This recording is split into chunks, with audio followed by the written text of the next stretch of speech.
Hey everyone, this is David from Motorcity Mechanic. Today's video is going to be replacing the WCM, which is the wireless control module in Dodge Grand Caravans and Chrysler Town & Countries. The year model is going to be 2008 all the way up to 2010. Check it out.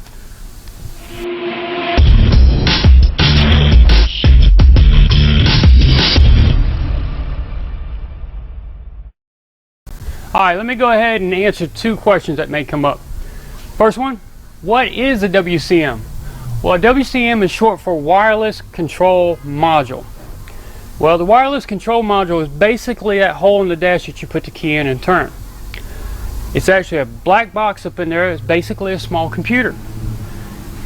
What is its functions is probably the second question. What does it do? Well, three important things.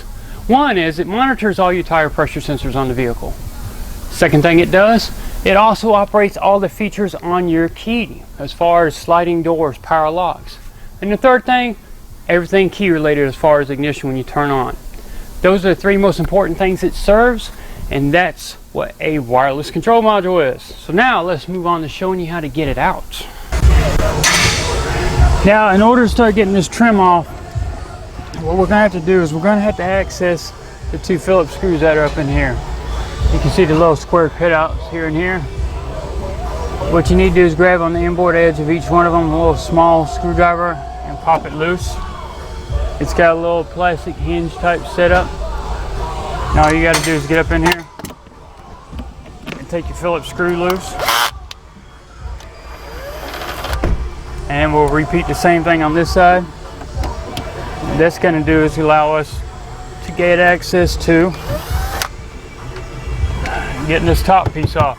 Now we do have a trim piece across the front of the dash we need to take loose, because once we pop this up, she's got fasteners on the side, but there's some screws at the front, two of them, so we can't get this completely off yet till we take those off. But we can go ahead and get the two Phillips screws off here and here. This holds this trim piece in place.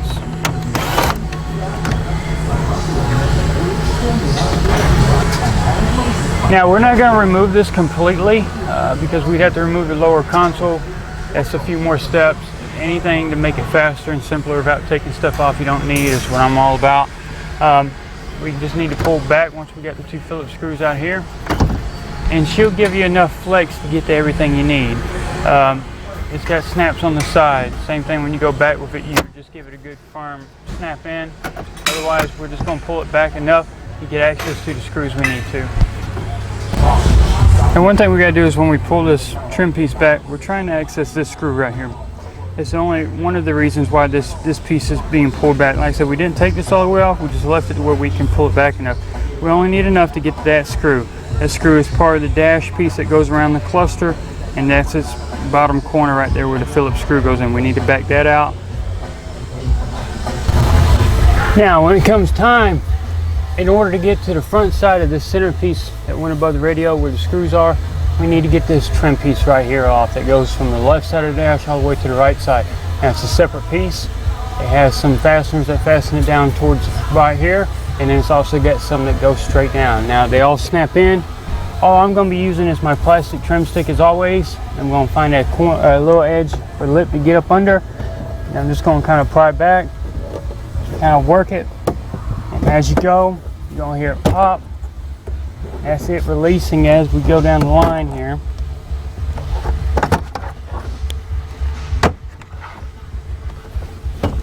Alright, so I got all those loosened up. Now to get the ones that went down by the windshield, you just grab a corner of this trim and just pull back.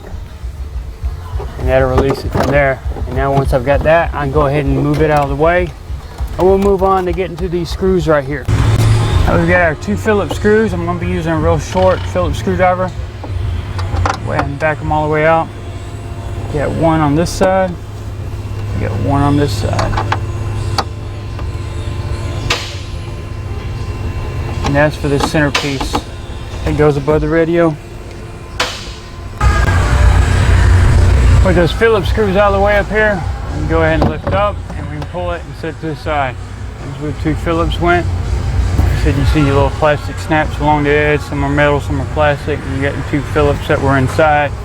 That little access doors right here. Now that's out of the way. Now with the centerpiece out of the way, we've got 2 Phillips screws, one here and one here. And we got 3 that go around the perimeter of the upper dash piece that goes around the cluster. One up here, and one towards the pillar. Now we gotta get the key out of the ignition. We're also gonna go ahead and take this trim ring off. We use a plastic pipe stick right here, trim stick. Start grabbing it, pull it off, and set that to the side. Now the back side of the shifter handle is where you need to back off this Allen right here. Now it's going to be a 3mm is what I'm using. Just going to back it off with one of these universal tools. Now you want to keep a little pressure down. There's a reason why. Because the button itself is spring loaded. If you just pick it straight up, the button and the spring's going to fly out. So put your hand around the button and kind of pick up at the same time. Because this is what usually happens. The spring can come out. It's nothing major. You can put it back down in there. It's got a perfect place where it's supposed to go, and then you just slide the button back in place. When you go to reinstall it, just make sure you push all the way down. Make sure the button works. Hold it down while you be tightening up on that 3mm Allen right there. Like I said, we'll set that to the side and keep up with it so we don't lose the spring or the button. We need to get access to the side of this trim piece that goes around the cluster, so we need to get this trim panel off. We're going to use our plastic trim stick, get up in here, find a corner to start popping loose. You have to use your finger to kind of stay in there to keep it out. She can be in there pretty tight. Just take your time. There you go. Part of it goes up under the seal here, so when you pull it out, just be prepared for that. Now we need to move on to this knee bolster right here on the dash. And we got a T20 Torx right here we need to back out. You can get you a short T20, that's great. I've got a long one, but I've actually got enough room going in at an angle that I can get it off fine. And then what we'll do is we'll move on to the 2 T20s that go along the bottom edge here. Now looking from underneath on this knee bolster, you got your T20 right here and you got your T20 right here. I'll go ahead and back both those out and we'll get ready to get this panel out.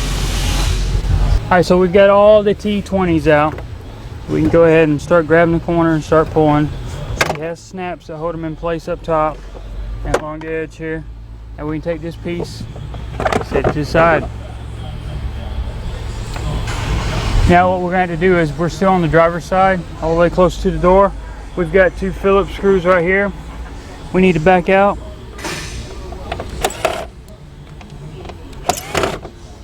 And then we're going to have one on the other side, I'll show you.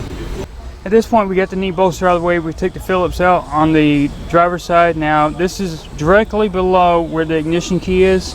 This piece right here is actually the trim piece that the AC control head radio null are on. So when you're looking at it, this is what you're looking right at the bottom edge. And this piece right here is actually the piece that goes around the cluster. So what we're going to do is work on getting this Phillips screw out. That's our last fastener holding it in place as far as screws. Another thing we gotta get loose, we gotta get this headlight switch up because there's an electrical connector on the back and we don't need the switch to come off with the trim piece. So we get up under there, plastic trim stick as always, do a little prying on the bottom, and if we need to, we'll get up here and we'll also pry on the top to get it snapped loose. On the back side, you got a 2-stage lock. You need to lift up on the red. Once you lift up on the red, you can squeeze down on the red. And now the headlight switch is out of the way, the electrical connector is no longer holding on to it. Now what I recommend doing is go ahead and making sure that the steering wheel is tilted all the way down. All we got is some snaps along the perimeter of this piece of trim here that goes all the way around the cluster and around the bottom 2 edges. What I'm going to do is I'm going to go ahead and grab the bottom edges, pop them loose, get them freed up. Alright, so what we're going to do now is we're going to pull back on this because we've got to have a little clearance to come out through the passenger side. Lift up. At the same time, go straight up towards the windshield. There we go, we've got that off. Now I can start sliding it out through the side. Now the portion that the key goes in, which is the WCM, which is wireless control module, is a black box with a place for the key to insert. Now you got one connector up under on this one. Now some of them may have an antenna connector on it as well.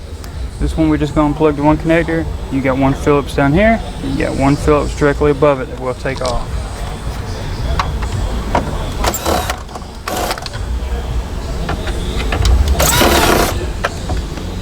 There we go. Our little black box WCM. That's what it looks like. Nothing too special. And it's got the insert for where the key goes in. And when you go to install the new one, just put it back in its place, put the 2 Phillips, and plug it back in. Now that you got the WCM replaced, they usually come as a kit these days. They would have 2 keys in it, which are already programmed to work with the WCM. But unfortunately, the WCM has to be programmed to work with the vehicle. That's going to require the secret 4-digit code. Your Dodge dealer is the one that has access to that.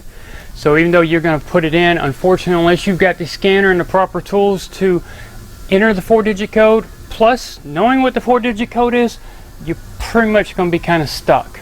So this could be more of an informative video on what's having to be done if you take it to a dealership to have it done.